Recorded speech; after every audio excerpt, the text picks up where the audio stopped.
की सास के शहरी अंदाज। निधि को विकास से प्यार तो था, पर वो शादी करके उसके साथ गांव में नहीं बसना चाहती थी। मुझे गांव अच्छा लगता है, पर दिक्कत यही है कि मैं वहां रह नहीं पाऊंगी। मुझे वहां के माहौल के बारे में कुछ भी नहीं पता है। अरे माहौल में ढल जाओगी तुम, थोड़ा टाइम तो लो। और विकास गांव में ही रह के ऑर्गेनिक खेती करता है, इतना अलग काम है। और यहाँ शहर में क्या है, कितना प्रदूषण और भीड़ है यहाँ। पर विकास यहाँ आके भी तो खेती कर सकते हैं ना। अरे शहर में एक प्लॉट लेने में जिंदगी भर की कमाई चली जाती है, खेत कैसे लोगे? सोच ले निधि, विकास गांव का है, वहीं उसका काम भी है। तेरे पास कोई नौकरी भी नहीं है, ना ही तुझे कभी काम करना था। उफ़ो, मुझे कुछ समझ में नहीं आ रहा, मुझे अकेला छोड़ दो। उसी दिन निधि विकास से मिलती है। यार, मेरे सारे दोस्त यही हैं। अरे दोस्त तो गांव में भी बन सकते हैं ना निधि। गांव के लोगों से कैसे दोस्ती कर पाऊंगी? मैं भी तो गांव का हूँ, मुझसे प्यार हो सकता है तो वहां के लोगों से दोस्ती भी हो ही सकती है ना। अरे यार, कंफ्यूजन है बहुत। सोच लो निधि, शादी के मंडप पे छोड़ के मत जाना, वरना दोनों के परिवार की नाक कट जाएगी। अभी बोल दो, पत्रिका नहीं छपाते हैं। निधि के पास तो कोई चारा नहीं बचा। वो विकास से इतना प्यार करती है कि उसे छोड़ भी नहीं सकती। वो विकास के लिए गांव में शादी करके बसने को तैयार हो जाती है। जल्द ही दोनों की शादी हो जाती है। आई होप तुमको गांव में अच्छा लगेगा। मुझे पता है गांव में और शहर में अंतर क्या है, वहां के लोगों की सोच में अंतर है। मुझे पता है कि कैसा लगेगा मुझे। तुम ये बिना देखे किसी चीज के बारे में कुछ भी सोचने की आदत छोड़ दो ना। निधि ने उस वक्त तो कुछ भी नहीं कहा, पर वो सोचती है कि सबको इस बात का एहसास तो करवाना ही पड़ेगा कि वो सही है। उसके दिमाग में एक तरकीब आई। उसने सोचा कि गांव के लोगों के लिए वो ऐसा काम करेगी कि आगे से उसे कोई किसी काम का बोलेगा ही नहीं। शादी के एक दिन बाद निधि की सास ने फरमाइश की। निधि बेटा, अपने हाथ से कुछ खाने का बना दे। बिल्कुल सासू माँ, थोड़ा सा रुकिए, अभी बनाती हूँ। ये सही मौका था निधि के पास ये बताने का कि गांव के लोगों और उसके रहन सहन में कितना अंतर है। रोटी सब्जी दलिया भाजी खाने वालों के लिए पिज्जा बना देती हूँ, तब इनको समझ में आएगा। न खा पाएंगी, न कभी कुछ बनाने की बात कहेंगे। थोड़ी देर में निधि सास के लिए पिज्जा बनाकर ले आती है। ये लीजिए माँ जी, आपके लिए मैंने ये बनाया है। इसे हम शहर में पिज्जा कहते हैं, है ना बेटा? है? आपको कैसे पता कि इसे पिज्जा कहते हैं? अरे पिज्जा को पिज्जा नहीं बोलेंगे तो क्या फ्रेंच फ्राइज कहेंगे? गांव की सास से ये सारी बातें सुन के बहू चौंक जाती है, लेकिन सास एक और ऐसी बात कहती है कि बहू जिसकी उम्मीद ही नहीं कर रही होती है। बहू, इस पिज्जा के ऊपर ओरेगानो मिला दे और थोड़ा चिली फ्लेक्स, मजा आ जाएगा। माँ जी, गांव में रह के भी आपको ये सब कैसे पता है? अरे यूट्यूब टीवी सब खबर रखते हैं हम भी। इंटरनेट है जहाँ, जानकारी है वहाँ। अरे वाह माँ जी। अरे अभी वहाँ मत बोल, अब जब मैं पिज्जा का फोटो लेके फेसबुक पर डालूंगी ना, तो वहाँ कमेंट में जाकर वहाँ बोलना, ठीक है? ठीक है माँ जी। अरे ठीक है माँ जी की जगह ओके मम्मी या ओके मम्मा बोल दिया करना। है? ठीक है, मतलब ओके मम्मा। निधि का तो सर ही घूम जाता है। इतना शहरी बर्ताव तो शहर में रहने वाली निधि की माँ का भी नहीं था। वो शाम को अपने पति से पूछती है, विकास, तुम्हारी मम्मी तो काफी कूल है यार। पिज्जा में क्या डालते हैं, फेसबुक पर क्या डालते हैं, सब कुछ पता है उन्हें तो। हमारे बड़े पापा के लड़के रहते हैं शहर में, बस उनके बच्चे आए थे गांव में गर्मी की छुट्टियां मनाने। उन्होंने माँ को एकदम शहरी बना दिया।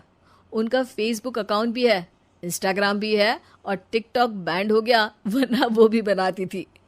तभी सास वहां आ जाती है। अरे निधि, मैं तुझे टैग नहीं कर पा रही हूँ, जरा मेरी फ्रेंड रिक्वेस्ट एक्सेप्ट तो कर दे। निधि की गांव को लेकर जो राय थी वो अपनी सासू माँ को देख के बिल्कुल बदल जाती है।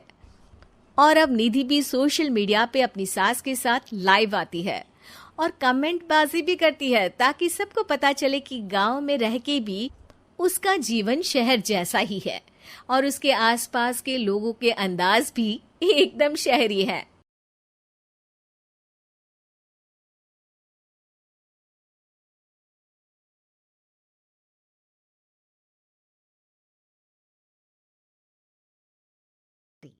चल, मैं आती हूँ, खाना बना के रखना।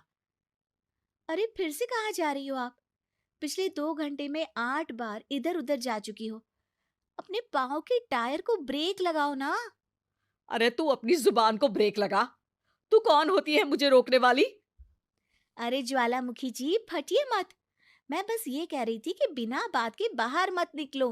लॉकडाउन खत्म हुआ है, कोरोना नहीं। बीमारी तो अब भी है ना। अरे मुझे कुछ नहीं होने वाला। मैं गांव में पली बड़ी हूँ, बहुत शक्ति है मुझ में। हाँ, कोरोना की छोटे से वायरस के सामने बड़े बड़ों की नहीं चल रही। जो होगा देखा जाएगा। अगर हो गया ना तो देखा नहीं जाएगा आपसे। बहू, मेरी सास बनने की कोशिश मत कर।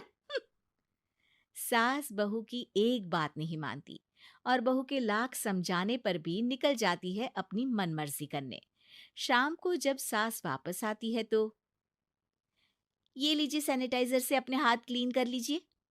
अरे इसमें से तो बदबू आती है। छी छी छी छी, मुझे नहीं करना ये इस्तेमाल। अरे तो साबुन से हाथ धो लीजिए। इतनी बार हाथ धुलवाएगी तो चमड़ी गल के नीचे गिर जाएगी। माँ जी, आप बाहर से आई हैं, हाथ धोने का तो सरकार भी कह रही है। मेरी नहीं तो किसी की तो सुन लीजिए। मैं तो खुद अपनी सरकार हूँ, मेरे अपने नियम है। कोरोना है। अरे तो इसमें तुझे क्यों रोना है? यार माँ जी, जरा सी बात है, इतना तो कर ही सकते हैं ना आप। नहीं, नहीं, नहीं, सुना नहीं? नहीं, नहीं सुना। तो क्यों मुंह लग रही हो? कौन मुंह लगे आपके? आप तो मास्क भी नहीं लगाती। मास्क तो तुझे लगाना चाहिए ताकि बोलना कम हो तेरा। ज्यादा दिक्कत तब होती है जब बहू को भी सास के साथ कहीं बाहर जाना होता है। अरे मम्मी जी, मैं फोन से पैसे दे दूंगी, कैश क्यों दे रही हैं आप? तू ना ज्यादा मॉडर्न मत बन। अब नोट देने से भी कोरोना होगा क्या? हाँ, नोट पता नहीं कितने हाथों से गुजर के हमारे हाथ में आते हैं और उनमें से कुछ गधे तो ऐसे होंगे जो हाथ भी नहीं धोते होंगे। हैं? ताना मार रही है क्या? नहीं तो। तू मुझे बेवकूफ समझती है? क्या मुझे नहीं पता कि गधा कौन है? माँ जी, मैंने आपको कुछ नहीं कहा। अरे कैश दे रहे हो या फिर फोन से दोगे? कुछ लेना ही नहीं है। अरे मेरा टाइम क्यों वेस्ट किया फिर? बहू, तुझे ना मैं बाद में देखूंगी। बाद में मतलब कितने बजे? बहू बड़ी मजाकिया है आपकी। और सास बहुत गुस्सेल है, एक फटका दूंगी ना। अरे सॉरी आंटी जी। बहू सास से परेशान होके बाजार से अकेले घर आ जाती है और अपने पति से कहती है, सुनिए जी, मेरी एक शिकायत है आपकी मम्मी के बारे में। वाह, लोग बच्चे की शिकायत लेके मम्मी के पास जाते हैं, तुम मम्मी की शिकायत लेकर मेरे पास आई हो। तुम्हारी माँ है ना, बिना मास्क के बाहर जाती है, सैनिटाइज भी नहीं करती हाथ और बिना काम के घूमती रहती हैं। अगर कोरोना हो गया ना तो दिक्कत हो जाएगी। अरे मैंने भी तो कहा ना उनसे एक दो बार, पर मम्मी मानती ही नहीं किसी की बात। मुझे ही कुछ करना पड़ेगा। अच्छा, क्या कर लोगी तुम? क्या कहा? नहीं, मेरा मतलब तुम क्या करने वाली हो?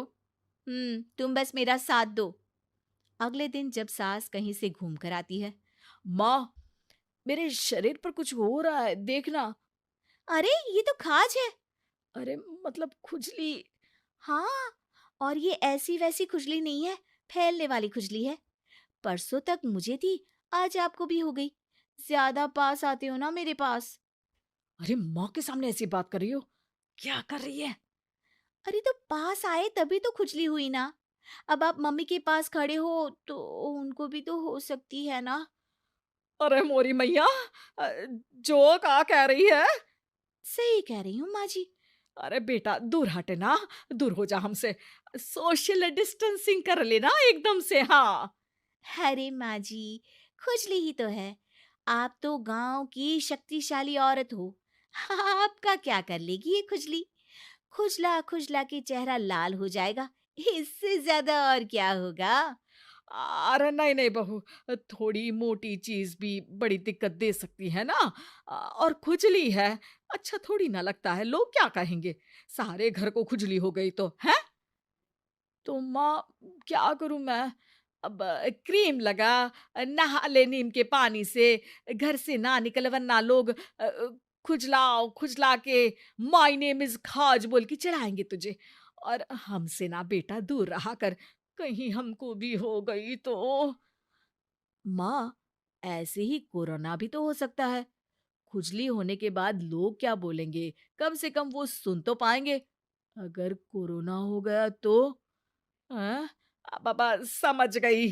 अब तू अपनी खुजली का ध्यान रख, मैं तुम्हारे कोरोना का ध्यान रखूंगी, ठीक है? माँ जी, आप तो बिना बोले ही बस इशारों में ही समझ गई। वैसे ये आइडिया था किसका? आपकी बेटी का। अच्छा अच्छा, सोशल डिस्टेंसिंग की वजह से छू नहीं रही हूं तुझे वरना। दे दनादन हो जाता है ना माँ। अरे हंस क्या रहा है? मेरे लिए नया मास्क लेकर आ। उस दिन के बाद सास ने गांठ बांध ली। 2 गज दूरी, मास्क जरूरी और घर में ही बैठ के खाओ आलू पूरी।